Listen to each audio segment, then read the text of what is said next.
మదనపల్లి మాజీ ఎమ్మెల్యే దొమ్మలపాటి రమేష్ రాజకీయ అధికారాన్ని అడ్డం పెట్టుకుని ప్రభుత్వ భూములను మాజీ సైనికులకు కేటాయించిన స్థలాలను చేరబెట్టారనే ఆరోపణలు అన్నమయ్య జిల్లా రాజకీయాల్లో ఇప్పుడు పెను ప్రకంపనలు సృష్టిస్తున్నాయి.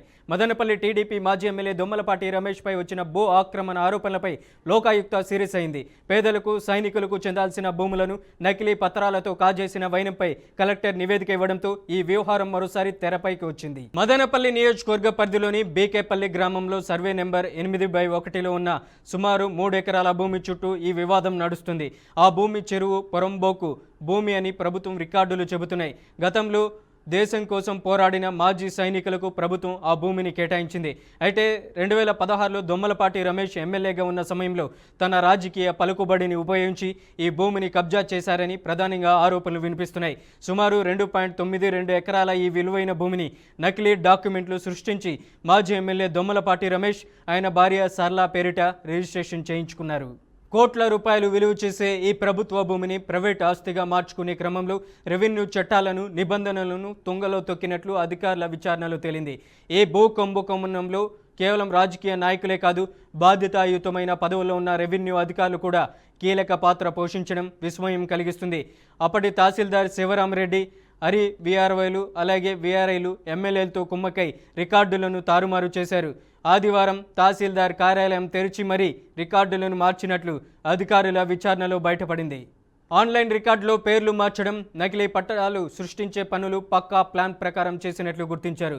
జిల్లా కలెక్టర్ ప్రభుత్వానికి సమర్పించిన నివేదికలు ఈ విషయాన్ని స్పష్టంగా వివరించారు. మాజీ ఎమ్మెల్యే ఒత్తిడికి తలొగ్గి నిబంధనలకు విరుద్ధంగా అధికారులు సహకరించారని కలెక్టర్ నివేదిక నిర్ధారించింది. ఈ అక్రమాలపై దాఖలైన ఫిర్యాదును విచారించిన లోకాయుక్త న్యాయస్థానం తీవ్రంగా స్పందించింది. మాజీ సైనికులకు ఇవ్వాల్సిన భూమిని కబ్జా చేయడం, చెరువు పొరంబోకు భూమిని ఆక్రమించడంపై ఆగ్రహం వ్యక్తం చేసింది. కలెక్టర్ నివేదిక ఆధారంగా తక్షణమే చర్యలు తీసుకోవాలని ఆదేశించింది. దీంతో ప్రభుత్వం దిద్దుబాటు చర్యలకు ఉపక్రమించింది. ఈ అక్రమాలకు సహకరించిన 5 ప్రభుత్వ అధికారులపై క్రమశిక్షణ చర్యలకు ఆదేశాలు జారీ చేసింది.